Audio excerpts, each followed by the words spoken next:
Bonjour à tout le monde. Avec l'aide de Hachem, nous allons faire notre shiur de la semaine pour la communauté de Marseille dans notre antenne Radio JM. Et je remercie toujours notre radio qui nous a octroyé cette possibilité de diffuser des shiur Torah depuis quelques années déjà. Et Baruch Hashem, on remercie Akadosh Baruch Hu de nous donner toujours le pouvoir nécessaire, vital, pour enseigner la Torah au Ham Israël.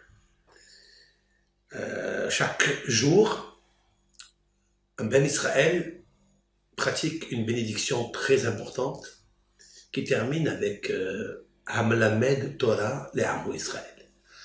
On remercie l'Éternel qui a et qui enseigne au présent la Torah au Ben Israël. Nous devons être reconnaissants à cette Torah qui nous éclaire dans nos vies, qui nous éclaire tout court dans notre chemin tous les jours. Bechol yom tamid ma'aseh bereshit. Chaque instant que nous vivons dans ce monde, chaque instant que nous respirons, nous devons remercier Akadosh Baruch Hu. Comme l'a dit David HaMelech dans les psaumes, Kol haneshama te'alelia.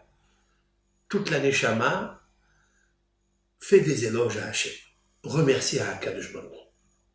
Et nos sages d'interpréter Kol haneshama, Atikre neshama et la neshima. N'épelle pas neshama qui veut dire l'âme, mais neshima. Neshima veut dire une respiration. Pour chaque respiration et respiration, tu dois remercier Akadosh Baruch Hu. C'est un code exceptionnel de pouvoir en même temps respirer, parce qu'il faut le faire, la respiration.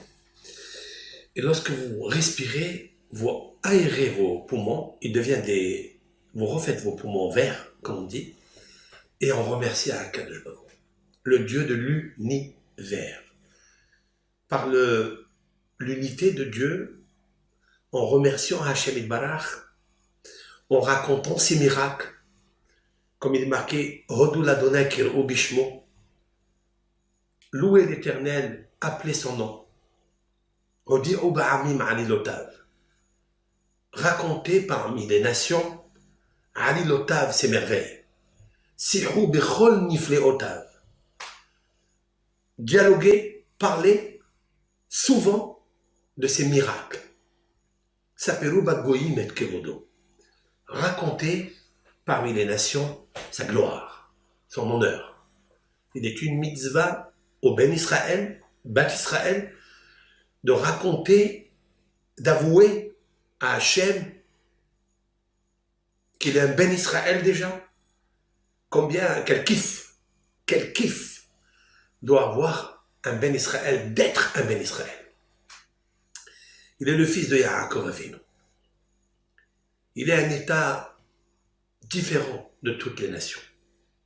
Il est celui qui est différent pas par son corps, mais il est différent par sa sagesse, tout court. L'intelligence. Aujourd'hui, dans plusieurs pays au monde, ils apprennent le Talmud. Ils essaient de comprendre qu'est-ce qu'il y a dans le Talmud. Pourquoi le peuple d'Israël est celui qui a reçu le prix Nobel multiple parmi toutes les nations. Il vient de comprendre quelque chose, que la sagesse est une grande richesse. Et cette richesse est enracinée uniquement dans la Torah. Ezeu ashir asameh behelko, disent nos sages, dans les maximes de nos pères. Qu'est-ce qu'un riche? C'est celui qui est content de sa part de son sort. Behelko, ce mot helek qui veut dire une part, par analogie des termes, il est lié avec un autre verset dans les psaumes qui helek adonai amo, qui est écrit dans la Torah d'abord, qui helek adonai amo Yaakov hevel nahalato. L'Éternel est une part, a une part qui est le peuple d'Israël. Et l'Éternel c'est la Torah. Si on veut savoir qu'est-ce que le Etz Haïm, qu'est-ce que le livre de la vie, qui est écrit dans la paracha de Genèse, Bereshit, Hachem Barach a répudié Adam Arishon parce qu'il a consommé le fruit interdit de connaissance du bien et du mal. Et il a eu crainte qu'il va toucher l'arbre de vie. L'arbre de vie, c'est quoi? C'est la Torah. Etz Haïm. La Torah est l'arbre de vie et elle s'appelle Etz Haïm. Pourquoi Etz? Qu'est-ce que Etz et pas Ilan, qui est connu comme explication arbre. Etz vient du mot Etza. Etza, cela veut dire conseil. La Torah est le livre de conseil de la vie. Nous allons nous inspirer dans notre péricope, Parashat Bo, qui est, à mon sens, ce que j'ai compris dans le premier Rashi de Bereshit, et la paracha qui a donné au Am Israël le titre d'être un peuple élu, comme il est écrit dans la paracha, Béni Bechori Israël.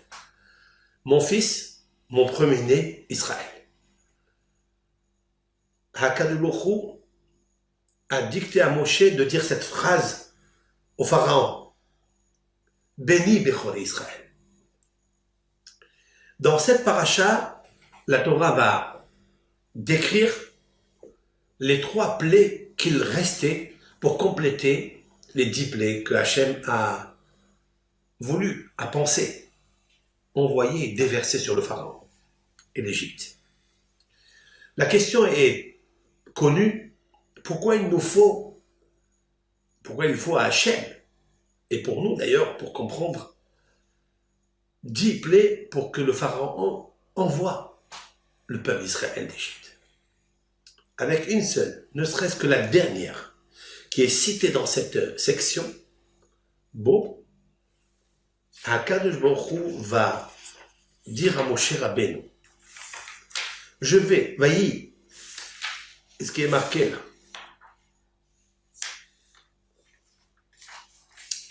Hachem Yitbarach va dire à Moshe Rabbeinu que Vayi Bahatzot Halayla, et ce fut à la moitié de la nuit. Ce texte se trouve dans Shemot Yudbet, c'est 12, verset 29. La 6e montée de la lecture ce Shabbat au Sefer Torah. Vayi Bahatzi Halayla, et ce fut la moitié de la nuit, Vadonai Ika Kol Bechor Be'eres Mitzrayim, et l'Éternel a frappé tout premier-né en terre d'Égypte. L'Égypte, ce n'est pas l'Égypte d'aujourd'hui, hein. C'est l'Égypte antique, où les habitants étaient de couleur de la peau noire, couche. Les descendants de Ham, fils de Noah. Miberot Paro Hayoshev al Kis'o, depuis le premier-né du pharaon, c'est-à-dire en le citant à lui, Paro, Hayoshev al Kis'o, qui est assis sur son trône, Ad Bechor Hashevi, Asher Bebet Habor, jusqu'au premier-né qui est captif, qui siège dans la maison du puits, parce qu'à l'époque, les prisons étaient une forme de trou, comme un puits, Vechol Bechor Mehema, et tout premier-né animal. HaKadosh Baruch Hu a frappé lui-même cette plaie Makat Bechorot. Pourquoi HaKadosh Baruch Hu a choisi lui-même de frapper Makat Bechorot? Il est marqué par la suite, Vayakom Paro Laila Hu Vechol Avadav, et le pharaon s'est levé, lui et tous ses serviteurs, Vechol Mitzrayim, et toute l'Égypte. Habituellement, on dort bien. À partir de minuit, on est dans un sommeil profond. Et là, tout le monde s'est levé. Vatehi Tseaka Gedola, et ce fut un cri très fort, très grand, Bemitzrayim en Égypte, qui en Baït Asher en Shamek, parce qu'il n'y a pas de maison où il n'y a pas un mort. Il est vrai que il y a des personnes que leur premier enfant est une fille. Ce n'est pas nécessaire qu'il y ait un Bechor, garçon. Mais l'Égypte pratiquait la polygamie, se mariait avec beaucoup de femmes, et c'est la raison pour laquelle, bien sûr que parmi les femmes qu'ils avaient, il y avait au moins un Bechor, au moins un premier-né. Il est nécessaire que la Torah nous souligne qu'il n'y a pas eu une maison où il n'y a pas eu un mort, c'est-à-dire le premier. Pourquoi l'Éternel fallait cibler toutes les maisons égyptiennes? Et chaque maison, elle avait un Bechor, un premier-né. Et puis vous comprenez, Vaïkra les Moshe Aaron Laïla, immédiatement le pharaon a appelé Moshe et Aaron, alors qu'il lui a dit, dans la plaie de l'obscurité, qui est la 9e plaie, il lui a dit, le jour où je vois ta face, je te tuerai. Comme ça, il a dit à Moshe Rabbeinu. Moshe Rabbeinu lui a dit, Ken dit Bartha, ainsi tu as parlé. Il lui a dit, Moshe Rabbeinu, tu viendras me supplier.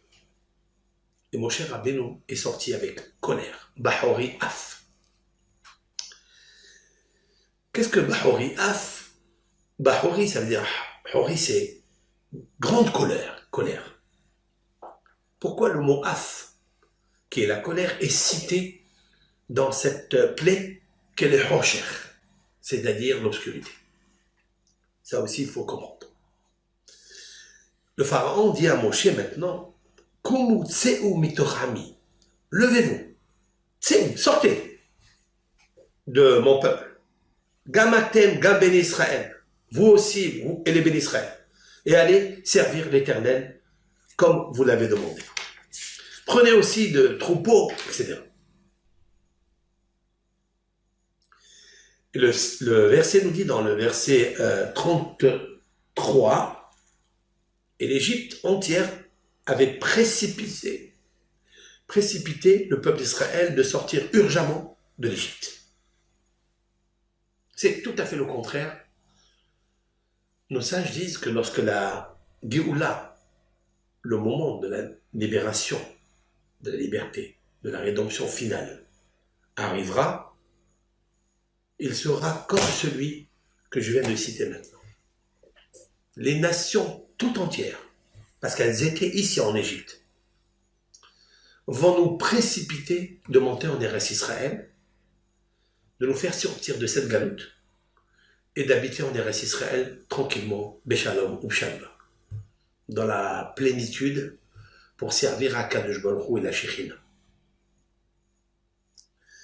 Le pharaon ici est indiqué par rapport au Yetzer Hara, aux forces du mal, à la force négative féminine qui a la valeur numérique 480, et c'est la raison pour laquelle nos sages rappellent, et notamment Rabbi Yaakov Behsera, dans son livre Pituchei Hotam, dans la section qui est dans cette section, celle-ci, il est marqué Vesamti Pedut Ben Ami ou Ben Amer. Je ferai la différence entre mon peuple et ton peuple, dit Hachem au pharaon, et le rave d'extraire du mot Pedut qui veut dire délivrance. Le fait au début, le tav à la fin, à savoir pat. P, tav, c'est la valeur numérique 480. Qui est-ce qui les sépare? Quelle est la lettre qui les sépare? C'est la lettre Dalet. Pédout. Pédout, c'est pidion. Pédout, c'est libérer quelqu'un. C'est là où est arrivé le Ketz, la fin de la galoute de 430 années depuis la naissance de Yitzhak Avinu. Le Rashi fait un décompte que les 430 années commencent à être comptées par la naissance, depuis la naissance de Yitzhak. Et là, à Akadosh Baruch Hu va faire une différence entre mon peuple et ton peuple. Pédout, P, Tav. Le Dalet, c'est la lettre 4. Le Rav dit qu'elle symbolise les 4 lettres du tétragramme qui rayonnent et qui ont donné le pouvoir aux 4 termes de la Géoula et qui ont donné les pouvoirs à la mise des téphilines. Lorsqu'une personne met les téphilines du bras et de la tête, vous avez 4 compartiments dans les téphilines. Cette mitzvah de téphilines, elle est citée dans la 7e montée. Nous allons le voir immédiatement. Akadosh Baruch Hu dit à Moshe Rabbeinu de demander au peuple d'Israël que les lettres de la Torah, c'est-à-dire le schéma, 4 péricopes, soient écrits dans les téphilines, afin de se rappeler que Akadosh Baruch Hu a fait sortir le peuple d'Israël avec force. Et il a fait une différence entre les Hébreux et le peuple égyptien. Le mot Pédout est relié avec le Dalet qui sépare le P, la lettre F, et la lettre Tav dans la valeur numérique est 480 qui est la Yud, Tav. C'est cette force féminine qui s'appelle en hébreu l'élite. Celle qui procure de Yetzer Hara, le pharaon qui habite dans chaque être humain, qui ne le laisse pas vivre, qui ne le laisse pas tranquille, qui l'enfonce dans des sables mouvants, dans le creuset égyptien. Et lorsque le peuple d'Israël a reçu la Emouna Hazaka, ils ont séparé le Fait et le Tav avec le Dalet. Ce Dalet-là va être dit plus tard dans la Makat Berorot. L'Éternel dit à Moshe de prendre le sang du Korban Pesach, de l'agneau pascal, et du sang de la Mila, et de le badigeonner sur le poteau, les poteaux, il y en a 2, et sur le linteau, il y en a 1. Donc il faille enduire ces 3 endroits de la porte du Dalet, Delet, c'est-à-dire 4. Dalet, c'est la porte. Le Dam, le sang de la Mila. Ça, il nous faut savoir, demande le Rav, pourquoi dans 3 endroits de la porte. Le linteau, le mashkof, les poteaux, les 2 poteaux où on pose les mezuzot. Pourquoi 3 enduits en haut et en bas des 2 côtés? Vous savez que le mot mashkof, qui veut dire le linteau, c'est la partie qui est haute, qui tient les 2 poteaux, s'appelle mashkof. Qu'est-ce que mashkof? Mashkof en hébreu veut dire shokef. Shokef, cela veut dire regarder, contempler. Mezouza, qu'est-ce que mezouza? Pourquoi on appelle cela mezouza? Mezuzot. Mezuzot, le Zohar HaKadosh dit que le mot mezuzot est l'acrostiche de zuzmet. Comment on écrit le mot mezuzot? Même au début. Tav à la fin. Vous avez le mot même. Tav, met, le mort, la mort. Au milieu, vous avez 3 lettres. Zain, Vav, Zain. Zouz. Zouz veut dire va-t'en, déplace-toi, évacue-toi la mort. Lorsque l'Éternel a demandé au peuple d'Israël de poser, d'enduire sur les mezuzot et sur le mashkof, c'est pour dire au malach hamavet, à l'ange de la mort, de ne pas rentrer dans ces maisons. Ils ne pouvaient pas rentrer dans ces maisons lorsqu'ils voyaient le sang de la Brit Mila qu'ils ont fait et le sang de l'agneau pascal qu'ils ont pratiqué. Le Malach HaMavet n'avait pas l'autorisation de rentrer dans ces maisons. Alors que dans toutes les maisons, puisqu'il n'y avait pas le sang, puisqu'ils n'ont pas accompli ces mitzvot, En Bayit Asher En Shamet. Il n'y avait pas une maison où il n'y avait pas de mort, qui est le premier-né. Vous savez très bien qu'il est un fondement, et des fois incompréhensible à la logique, qui veut dire que lorsque le Malach Habala, l'ange destructeur, vient envoyé par Hachem pour faire des dégâts quand il y a une source destructrice, cela veut dire la maladie du péché, que ce soit l'inceste ou que ce soit l'homosexualité ou autre, l'Éternel donne le pouvoir et le libre arbitre à cet ange destructeur. Il ne compte pas, il ne voit pas, il ne fait pas de différence entre les tzadikim et les réchaïs. Il tue tout le monde. C'est comme ça arrive quand il y a des guerres et les soldats vont tirer sur l'ennemi. Quelquefois, ils tuent même leurs frères, leurs copains, parce que la canonnière, quand elle débite, elle ne fait pas de différence. La puissance du feu, elle ne fait pas de différence entre le bon et le mal.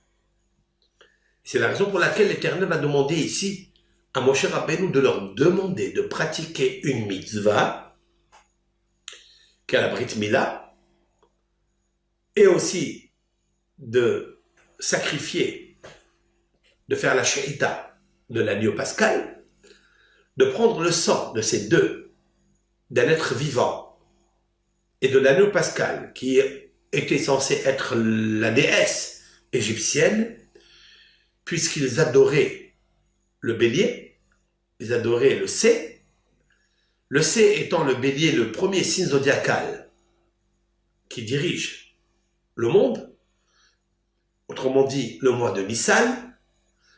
Il y aura une mitzvah particulière ici, qui est Ahodesh Hazer Lachem Rosh Hodashim.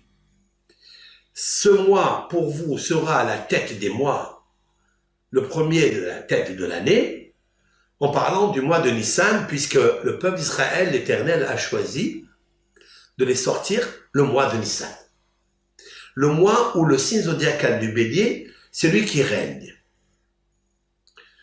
Donc, l'Éternel va profiter de la mitzvah de l'homme, qui est la mitzvah de la Brit Mila, de prendre un peu de sang, de la mitzvah de l'agneau pascal, qui est le bélier, déesse égyptienne, la Avodah Zara de l'Égypte, de prendre un peu de sang, de le poser dans le mashkof, le linteau et les deux poteaux pour éviter au Malach HaMavet de rentrer et de tuer le Bechor Israël. Ça, c'est un bienfait incommensurable. Parce que s'ils n'avaient pas fait cela, l'ange destructeur ne fait aucune différence entre le premier-né égyptien ou le premier-né hébreu. Même s'il était tzaddik, il l'aurait éliminé comme les autres. Parce que c'est la canonnière. Il ne fait aucune différence entre l'un et l'autre. Nous avons vu dans la Shoah, le Malach Habala, l'ange de la mort, n'a fait aucune différence. Bien qu'il ait dit que toujours l'Éternel va protéger le tzaddik, les psaumes de David Ameler sont bourrés de phrases qui disent que Shomer Hashem les Rehav, l'Éternel il protège ceux qui le craignent, et les Rachaim il les élimine. Alors pourquoi il a éliminé les tzadikim dans les camps de concentration? Pourquoi? La réponse est lorsque le Malach HaMavet va descendre avec la puissance de feu qui crée la mort, il ne fait pas de différence entre le tzaddik et le rachat. Voilà une des réponses. Ça n'est pas tout à fait la seule réponse. Il y a d'autres réponses.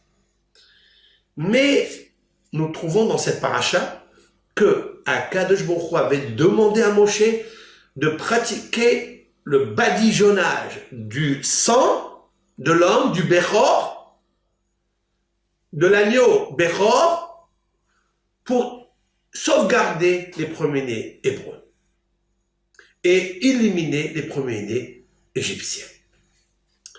Maintenant, il nous faut savoir que pourquoi Akadosh Baruch Hu a, dans la Torah, a juxtaposé la mitzvah de badigeonner par le sang, le linteau, poteau, les deux poteaux, et le meurtre, l'élimination des premiers-nés égyptiens. Pourquoi? Il y a une autre question qui peut se poser, qui est pour tout celui qui lit la paracha, il est marqué Ulchol Bnei Israël lo yeheratz kelev leshono lemeish ve'ad behema. Et à tout premier-né, pardon, Ulchol Bnei Israël et à tous les Bnei Israël, lo yeheratz kelev, le chien n'a pas aboyé lemeish ve'ad behema face à un homme juif, hébreu, face à un animal. Pourquoi la Torah nous parle d'abord de l'animal, le chien, le kelev? Qu'est-ce qu'il a à voir dans cette péricope? Et surtout dans Makat Bechorot. La deuxième chose, qu'est-ce que ça veut dire il n'a pas aboyé? Quel est j'allais dire, le miracle que la Torah veut mettre en exergue? Pourquoi? Il faut savoir que le Talmud, dans le traité Baba Kama, page 60b, nous dit quelque chose. Lorsque dans la ville, on entend des chiens hurler à la mort, pleurer à la mort, c'est qu'ils sentent, parce que le chien a une propriété, une vertu de flair, que aucun animal n'a. C'est pas seulement qu'il flaire comme un chat ou comme un autre animal qui flaire, mais il a un odorat dans son organe sensuel et plus fort. J'allais dire, il n'est pas matériel, il est spirituel. Et cela lui vient par son cœur. Parce que le mot kelev vient du mot kulo-lev. Il est entièrement cœur. Autrement dit, il est sensibilité très aiguë chez le chien. Kelev, kulo-lev. Allez dire aux nations pourquoi le peuple d'Israël l'appelle dans la Torah Kelev. Pourquoi il s'appelle Kelev? Formé de 3 lettres, Chaf, Lamed, Bet. Lev, il est dedans. Kelev. Pourquoi? Pourquoi nous, les bénis Israël, il s'appelle Kelev? Parce que Kelev, c'est la dichotomie du mot Kulo-lev. Il est entièrement cœur. Regardez, plusieurs personnes, plusieurs familles aiment les chiens parce qu'il est reconnaissant à son propriétaire. Et des fois, on préfère les chiens plus que les enfants, malheureusement. On n'a pas tellement éduqué bien nos enfants qu'ils soient maker tova à leurs parents. Et c'est ce qui se passe dans le monde aujourd'hui. On préfère avoir un chien et un enfant. Comme ça, le chien est dans l'exemple à l'enfant, comment il faut être reconnaissant. La Gemara, donc, nous dit que si le chien hurle à la mort, c'est que le Malach HaMavet, l'ange de la mort, se trouve dans la ville. Il est en train de prendre des âmes de personnes qui sont arrivées à terme de la vie. Et le chien, il le sent, il le sait.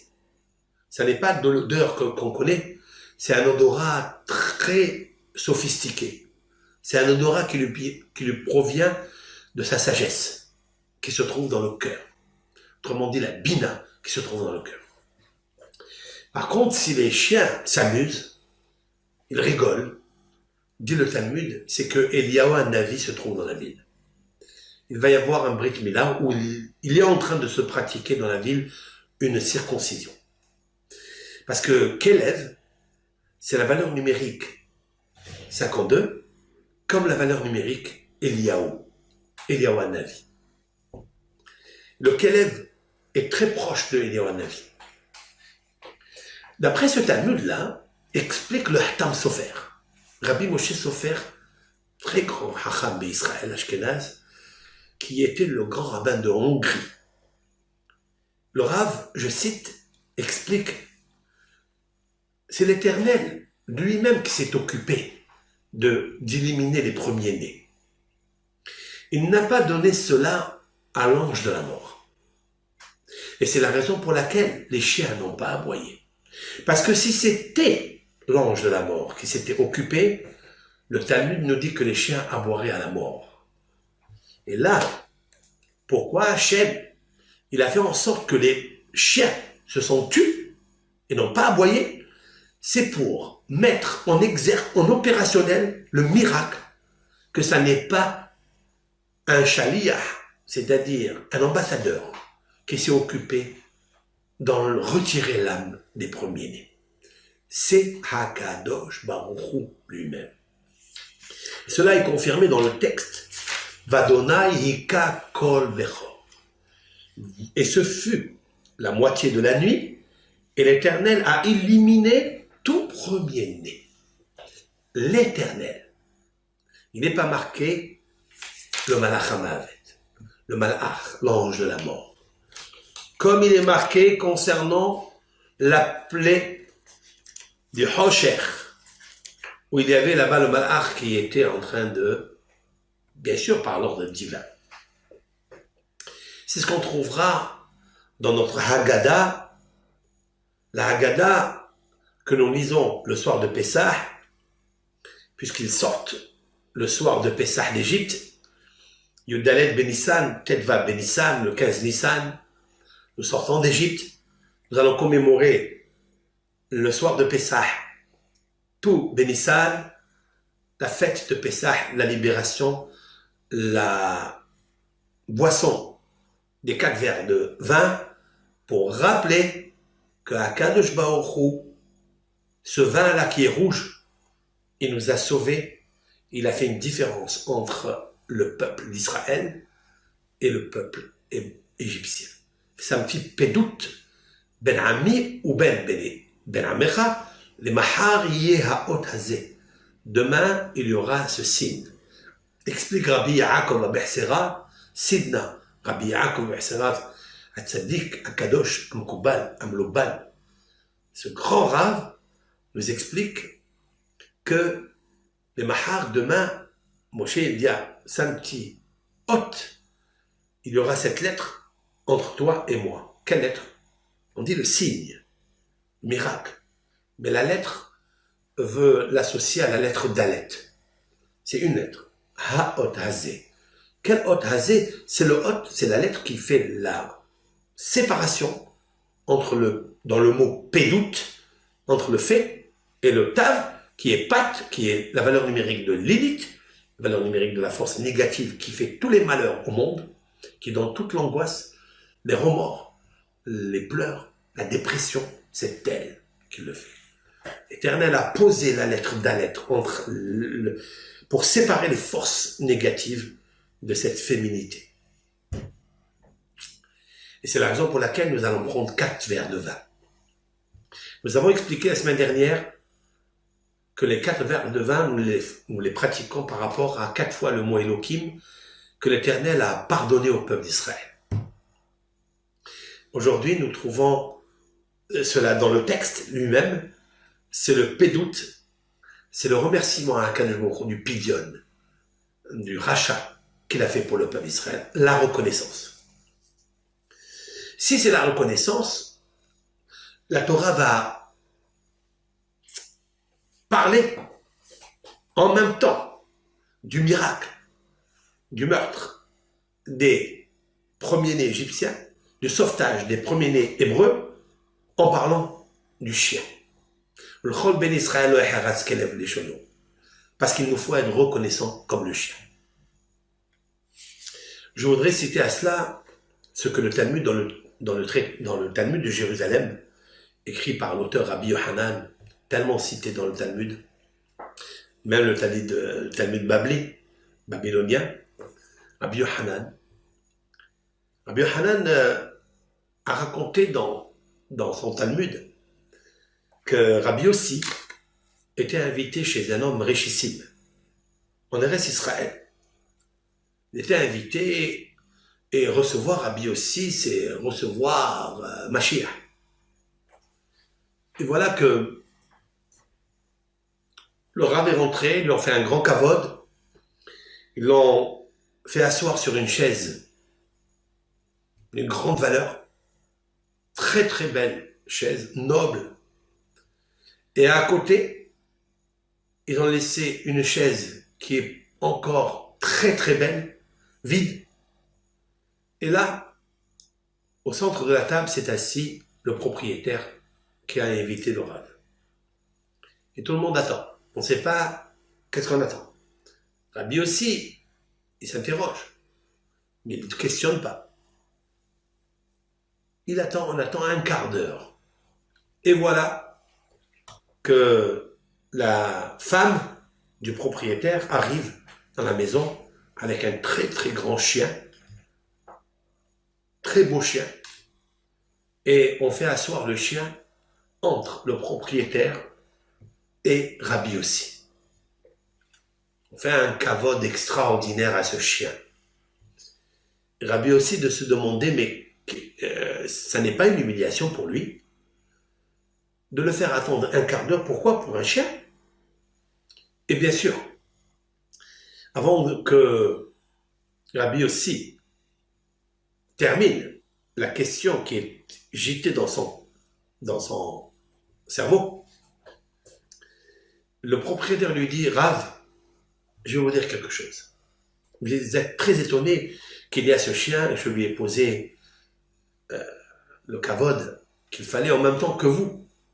Et même je l'ai rapproché de moi.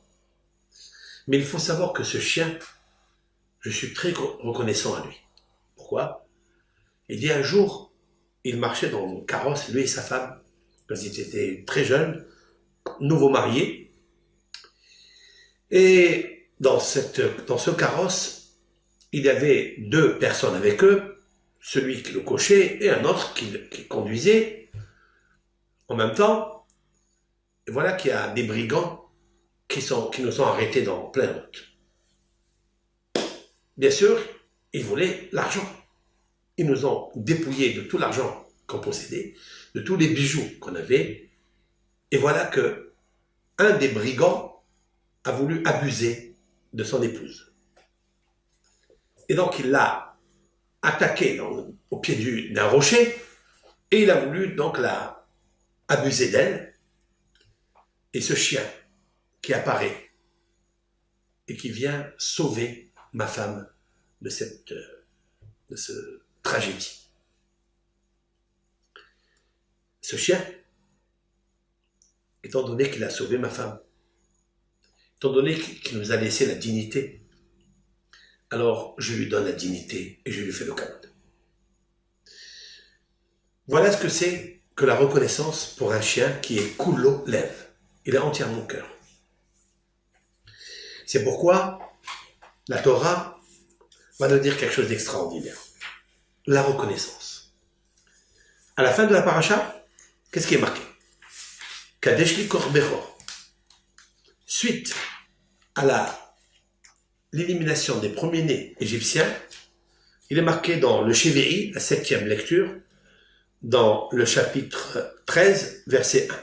L'Éternel dit à Moshe en disant: Kadesh li kol bechor peter kol rechem, sanctifie pour moi tout premier-né qui sort de la matrice. Bibné Israël, parmi les bénis Israël, homme, animal, libre, il m'appartient.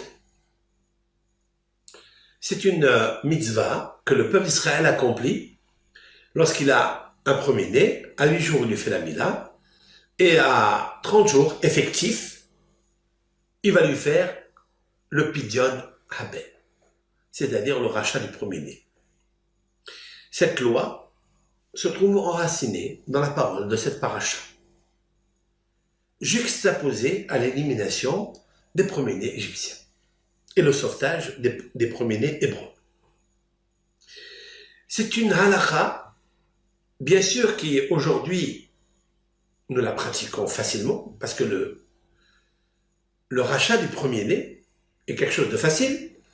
Nous préparons 5 pièces, le Kohen va faire une prière, va demander à la maman, est-ce que c'est son enfant? Elle lui dira oui. Est-ce qu'il n'est pas sorti par voie, par une césarienne? Non. Est-ce qu'elle n'a pas eu une fausse couche qui est, etc. Est-ce que c'est vraiment le premier-né qui est sorti de la matrice? Si elle en a d'autres, s'est mariée avec une autre personne, alors il faut savoir, bien sûr, que ce n'est pas le premier-né. Et ça, donc, on va vérifier toutes les halakhot et nous allons nous assurer que c'est le premier-né. Moshe Rabbeinu, quand il veut annoncer cette mitzvah au peuple d'Israël, regardez ce qu'il dit. Vayomer Moshe la'am. Et Moshe dit au peuple, Zachor, souviens-toi, et hayom hazeh, ce jour-là, asher yitzatem mi Mitzrayim, lorsque vous êtes sortis d'Égypte, mi bet avadim, de la maison d'esclavage. Qui bechozek yad, que par la main forte, aussi Hachem est remisé, il vous a sorti de là. Velo yachal hametz, il sera interdit de manger du pain fermenté. Hayom atem yotzim bechodesh ha'aviv. Aujourd'hui, vous allez sortir le mois du printemps. Mais lorsque Hachem vous amènera en terre, Kenaani, Hiti, Périsie, etc., qu'il a juré, il a fait serment à vos ancêtres, à tes ancêtres, la tête là pour te donner à toi, à eux, il leur a promis, mais à eux, à vous, vous allez le recevoir. La terre où coule le lait, le miel, et donc tu feras ce culte, c'est-à-dire Shivat Yamim Tochal Matzot, tu mangeras du pain azim 7 jours, et le 7e jour, Hag Lashem, ça sera aussi la fête pour Hachem. Il parle de quoi? Il parle de Pessah. Mais Gata Lebincha Bayomahu, tu raconteras à ton fils, c'est la Haggadah, Asa Hachem, l'Éternel nous a fait sortir d'Égypte que pour Pessah. Après, il lui parle de mitzvah de Tefillin.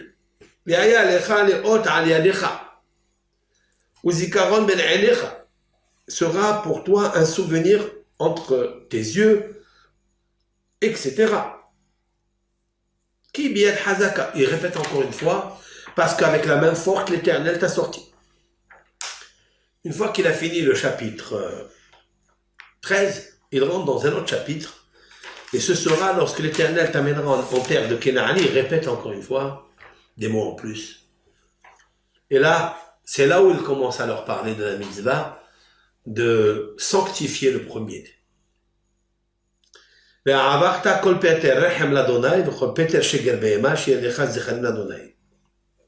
Tu donneras ton premier-né à Akadosh Baruch. Et lorsque ton fils te demandera pourquoi, ben tu lui diras parce que Dieu il nous a fait sortir avec force. Et lorsque l'Éternel a vu que le Pharaon a endurci son cœur, alors il a tué tous les premiers-nés. C'est la raison pour laquelle je te demande, je te recommande de donner le premier-né à Hachem. Voilà. Et il sera écrit, la suite, dans tes phylactères, dans tes téphilines, dans les bras et dans la tête, pour que tu te souviennes de la Torah de Hachem. La question est très claire. Pourquoi Moshe Rabbeinu a dû passer par la reconnaissance vers Hachem qui nous a sortis d'Égypte pour transmettre la loi de sanctification du premier-né? Pourquoi? C'est des mots en plus. De là, on voit quelque chose d'exceptionnel, un fondement qui existe dans l'éducation des enfants, dans le mariage. Pourquoi? Parce que tout repose sur la reconnaissance. Mon cher Rabbeinu a tué l'Égyptien. C'est vrai? Et il l'a couvert avec le sable. Pendant quelque temps, personne n'a su que Moshe Rabbeinu avait éliminé cet Égyptien. Qui l'a aidé? C'est le sable. Lorsque l'Éternel a demandé à Moshe Rabbeinu de frapper le sable, la terre, pour produire la plaie des poux, c'est pas Moshe Rabbeinu qui l'a pratiqué, cette plaie. C'est Aaron. Pourquoi? Disent nos sages. Parce que Moshe Rabbeinu était reconnaissant à la terre. Pourquoi? Parce qu'elle l'a aidé en Égypte à couvrir l'Égyptien pour ne pas que le pharaon se rende compte. Expliquez-moi quelque chose. Est-ce que la terre comprend quelque chose? Est-ce que le sable va comprendre que Moshe Rabbeinu doit faire une mitzvah extraordinaire de frapper la terre pour dévoiler, développer les poux dans toute l'Égypte, ou toute l'Égypte va remarquer qu'il y a le nom de Hachem dans le monde, et qu'il est le dominateur, créateur de l'élément fondamental terre. Quand il a frappé l'eau, Moshe Rabbeinu n'a pas frappé l'eau. Pourquoi? Parce que l'eau l'a sauvé. L'eau, Moshe a été sauvé de l'eau. Mais qu'est-ce qu'il comprend l'eau? Il ne comprend rien. Pourquoi Moshe Rabbeinu ne fait pas cette mitzvah de Kiddush Hashem? Pour montrer au monde que l'Éternel, c'est lui le créateur de l'eau. Et quand il veut, il le transforme en sang. Combien de plaies Moshe Rabbeinu n'a pas voulu les pratiquer? Pourquoi? Parce qu'il est reconnaissant. Alors que ce sont des éléments, des créatures inanimées, ils ne comprennent rien.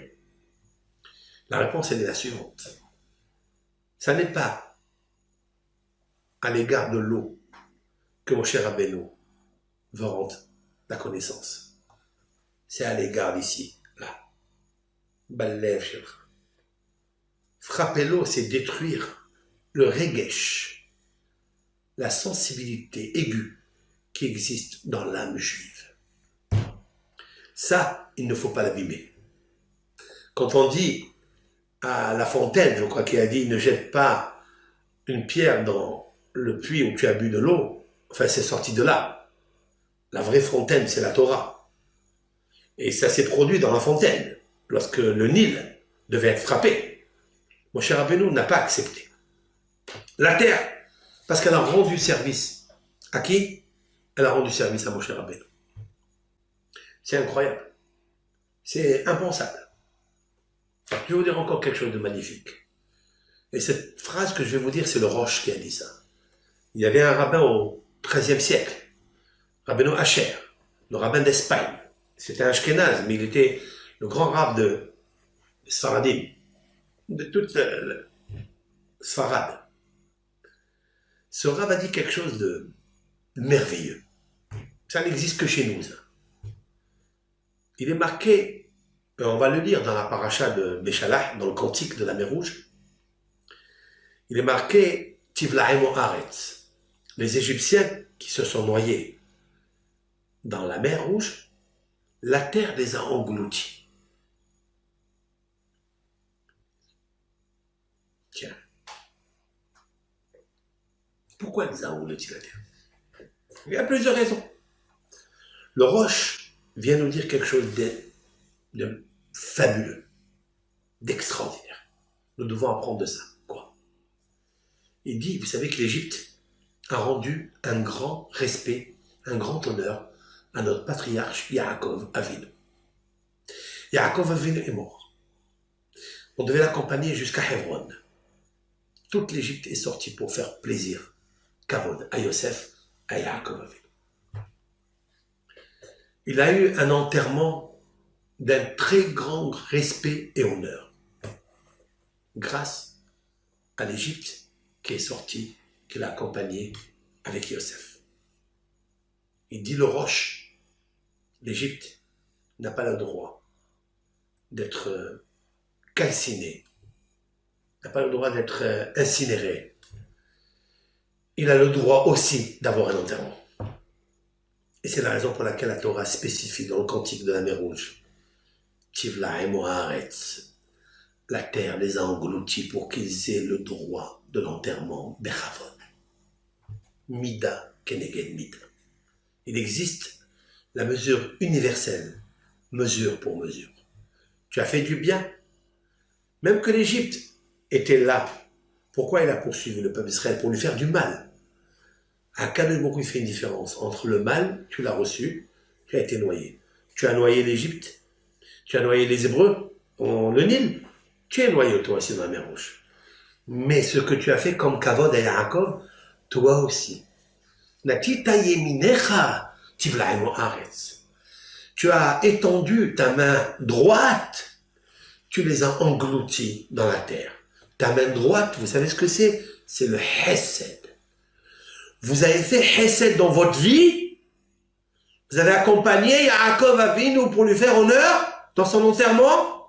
Vous mériterez l'enterrement avec honneur. Pourquoi je dis ça?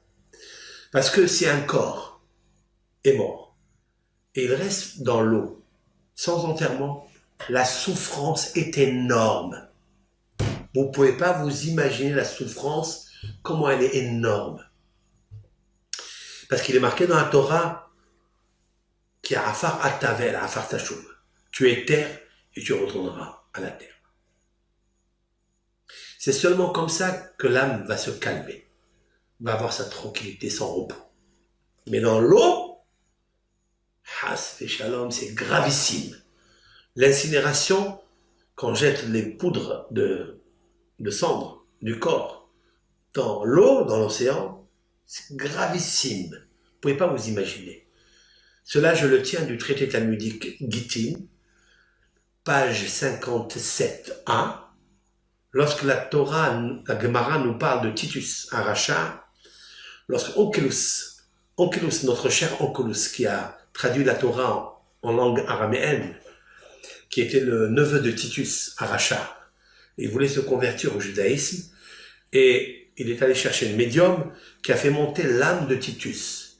Il lui a posé plusieurs questions, et parmi les questions, il lui dit, alors comment on te châtie là-bas, dans l'autre monde? Alors il leur a dit, ils le prennent, ils le brûlent, et ils prennent ses cendres et ils les jettent dans les 7 océans. Parce que lui, Titus, a détruit le temple et a dispersé le peuple d'Israël dans les 70 nations. Et ça a provoqué un traumatisme dans le Ham Israël, où on a perdu la sagesse, où on a perdu la riba, on a perdu la lumière de notre temple, la lumière de Jérusalem, le shalom de Jérusalem, le yishuv hada'at, on n'a plus de tranquillité d'esprit à cause de lui. Et à cause de lui, mida keneged mida, mesure pour mesure, il sera dispatché, dispersé dans les 7 océans. On ne peut plus récupérer les cendres. Autrement dit que sa neshama brûle dans tous les sens. Et elle ne peut pas composer à remédier et guérir de cette plaie. L'Égypte n'a pas mérité ça. Ils sont morts, Hachem les a punis, tu as noyé le peuple d'Israël dans le Nil, tu es noyé toi aussi. Mais tu dois être enterré. Natita yeminecha, tu as étendu ta main droite, le hesed, la noblesse, parce que l'Éternel, il est noble. Il fait très attention à chaque petit détail. Ça, c'est l'explication du Roche. Elle est magnifique. Mon cher Rabbeinu, bien qu'il a été, après, poursuivi par le pharaon, parce qu'il a entendu que mon cher Rabbeinu avait éliminé les Égyptiens, pas avec ses mains, bien sûr, avec sa bouche, par le Shem HaMeforach, par le nom saint, les 72 prénoms divins. Donc il est resté quelques peut-être heures, le temps de se sauver. Il a dû être reconnaissant à cette terre qui l'a aidé à couvrir l'Égyptien. Mais en même temps, c'est extraordinaire. Je voulais dire que le fait que mon cher Rabbeinu a couvert l'Égyptien par le sable, Et Moshe Rabbeinu s'est sauvé grâce à ça pendant un laps de temps, ben l'Égyptien méritera d'être couvert avec le sable. Je vais terminer avec une Gemara, et cela rejoint une idée dans le couple. Rav Yosef avait une femme. Rav Yosef était donc à 1600 ans, l'auteur du Talmud, un des traducteurs de la Mishnah. Rav Yosef, sa femme, comme demain, vendredi ou comme aujourd'hui, vendredi, avant d'allumer les nerfs de Shabbat, elle allumait les nerfs de Shabbat quelques minutes, proches du coucher de soleil. C'était comme ça, elles sont têtées de faire une chose pareille. Le Rav, bien sûr en connaissance de cause, alors qu'il n'avait pas de montre, ne peut pas savoir si c'est exactement le coucher du soleil ou bien avant, c'est quelques minutes.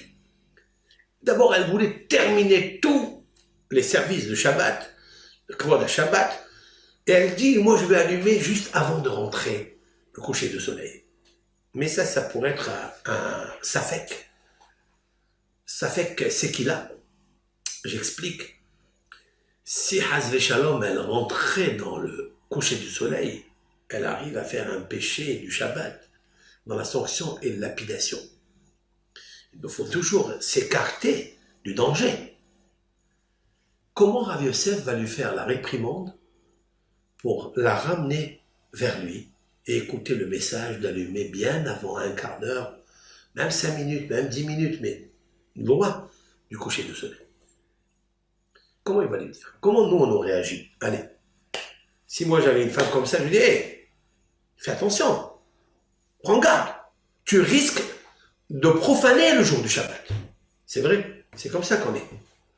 Comment Rav Yosef a dû introduire un message tellement doux et tellement valeureux que sa femme, elle a accepté pour changer de pratique. Vous savez ce qu'il lui a dit? Je cite. Tania, il y a un recueil de la Mishnah qui dit, à propos d'un verset dans la Bible, l'Éternel a fait du bien avec le peuple d'Israël. Quoi? Dans le désert, pendant 42 pérégrinations, Amoud et Anan Yomam, il y avait une colonne de nuée le jour qui accompagnait le peuple d'Israël, vers Amoud Ha'esh Laïla, et une colonne de feu la nuit. Imaginez, Israël est accompagné par des colonnes de nuée de Hachem Yitbarach dans un désert. Ces colonnes de nuée les éparpillaient de tous les malheurs qui pouvaient arriver. Des intempéries, des malheurs des bêtes sauvages qui habitaient les déserts. Et la nuit, on ne voit rien. Alors il envoyait des colonnes de feu. La Gemara nous dit que l'Éternel a fait apparaître les colonnes de feu pendant le jour. Lorsque la colonne de nuée était en train de partir, parce que le soir, elle devait quitter pour laisser place à la colonne de feu, l'Éternel avait devancé la colonne de feu pour éclairer un peu le jour et après toute la nuit. Rav Yosef lui dit, n'est-ce pas ici une reconnaissance que Hachem Yitbarach nous a fait, que avant de se trouver dans l'obscurité totale, lorsque vont disparaître les colonnes de nuée, l'Éternel a apporté la colonne de feu pendant le jour, pas lorsque le coucher du soleil est arrivé.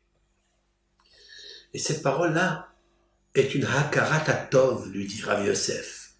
N'est-ce pas, nous aussi, nous devons remercier Hachem avant le Shabbat d'allumer les bougies du Shabbat bien avant le coucher du soleil.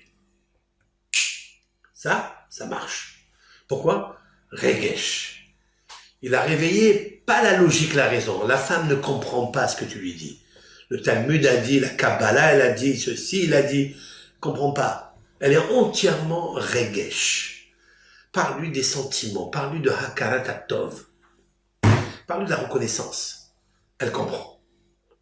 Si tu es reconnaissant à elle, elle te comprend. C'est pour ça que le message, 100%, il est passé. C'est ça que Akadosh Baruch Hu nous dit. Lo ya'iratz kelev leshono. Le chien n'a pas aboyé par reconnaissance pour Israël. Pourquoi le chien, il voit qu'il y a ici des bénis Israël, il voit ici qu'il y avait des... Plus que ça. Le peuple d'Israël est sorti avec des animaux. Il est sorti avec des esclaves qui ont voulu suivre le peuple d'Israël. Ils se sont convertis au judaïsme. Les animaux qui appartenaient aux Égyptiens, que les chiens gardaient, ceux-là, c'était des copains, c'était des, comment on appelle ça, des amis, des animaux. Vous savez que quand on vit en même temps dans une écurie, dans un étable, c'est que les chiens, ils s'adaptent aux animaux qui s'y trouvent. Le chien, il a vu que les bénis Israël sont sortis, les animaux sont sortis, plusieurs animaux égyptiens sont sortis. Ils n'ont pas aboyé. Pourquoi? La reconnaissance. Parce que le peuple d'Israël, qu'est-ce qu'il a fait? Le peuple d'Israël a surveillé 3 choses. Il a protégé 3 mitzvot en Égypte qui n'ont pas transgressé. Et toutes elles concernent le sang. Écoutez bien. La première, c'est qu'ils n'ont pas pratiqué le devoir conjugal lorsque la femme était indisposée. Nida. La deuxième, c'est qu'ils n'ont pas commis l'adultère avec une femme juive, bien sûr, et une femme non juive, égyptienne, qui était indisposée. Et la troisième, c'est qu'ils n'ont jamais tué les bébés hébreux. Ils n'ont pas versé le sang des juifs hébreux, alors que le pharaon leur a demandé de le faire. Voilà 3 fois le mot dam. Dam nida, dam eshet ish vigoya, et le dam des bébés, des petits bébés. C'est la raison pour laquelle Dieu l'a dit, puisque vous avez fait une chose pareille, vous avez fait attention à mon kavod, à la Shekhinah, moi aussi je vais faire kavod. Vous allez prendre ce sang de Brit Mila, vous allez badigeonner 3 endroits dans la porte, dans le dalet, dans la porte. Le linteau, le poteau. Pourquoi? Parce que pour ça, mashkof. Mashkof, ça veut dire voir. Avec ça, je suis en train de vous regarder. C'est la raison pour laquelle quand une personne, elle sort de chez elle, elle est obligée de passer, elle bouge, mezouza, zouz. Zouz, ça veut dire, elle bouge, et elle passe par le poteau, le linteau, mais il y a un linteau qui le regarde. Qu'est-ce qu'il va faire dans sa maison? Comment il va se conduire dans sa maison? Quelle est la façon de dormir dans sa maison? Comment il fait ses bénédictions? Comment il éduque ses enfants? Comment il se comporte avec son couple? Homme, femme, femme, homme. Comment il agit quand il est dans son lit? Comment il agit quand il discute gentiment avec ses enfants et sa femme et son mari? Comment? Mashkov. Il y a une caméra qui regarde.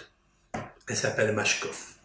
Akadosh Baruch Hu. Akadosh Baruch Hu, il sait, si tu fais du bien, il te le rendra. Si tu es Yerishamaïm, tu fais très attention à ne pas faire une avera, à ne pas regarder ce qui ne t'appartient pas, Akadosh Baruch Hu te le rendra. Tout, Hachem, il te donnera. Puisse l'Éternel nous donner la force de comprendre qu'il existe, qu'il est là, omniprésent. Il voit ce qu'on fait, comment on agit, qu'est-ce qui bout dans le cœur, qu'est-ce qu'on réfléchit. Il ratsonne que ces paroles-là soient la refoua de tous les malades d'Israël. Et les Hilo Nishmat, Kol Nishmat Israël. Que la Baruch Hu nous envoie Mashiach Tzidkenu dans cette paracha. Parce que c'est cette paracha qui sera le centre de toute la rédemption finale. Cette paracha, c'est ici où se trouve en fait la pureté du Ham d'Israël. Kadesh li kol bechor. Le peuple d'Israël est sorti de là, il est sorti de la matrice égyptienne, du creuset égyptien, il est sorti avec une main forte. Et il a traversé un désert terrible. Il est arrivé à recevoir la Torah qui jusqu'à aujourd'hui, elle existe. Elle n'a jamais fait faillite. Parce que l'Éternel, ne fera jamais faillite, et son peuple aussi ne fera jamais faillite. Bien qu'on se trouve dans l'exil, il viendra le samedi Pedout Ben Ami ou Ben Amecha, je ferai une différence, une libération entre mon peuple et ton peuple, Pedout, les Mahar, Yé, Aod, Azé. Les Mahar, c'est l'anagramme du mot Hamor. Le Hamor sur lequel le Mashiach Tzidkenu va chevaucher, et ça sera un signe de la libération de l'obscurité et des 70 exils. Shabbat Shalom à toute la communauté. Kol Tov Lachem.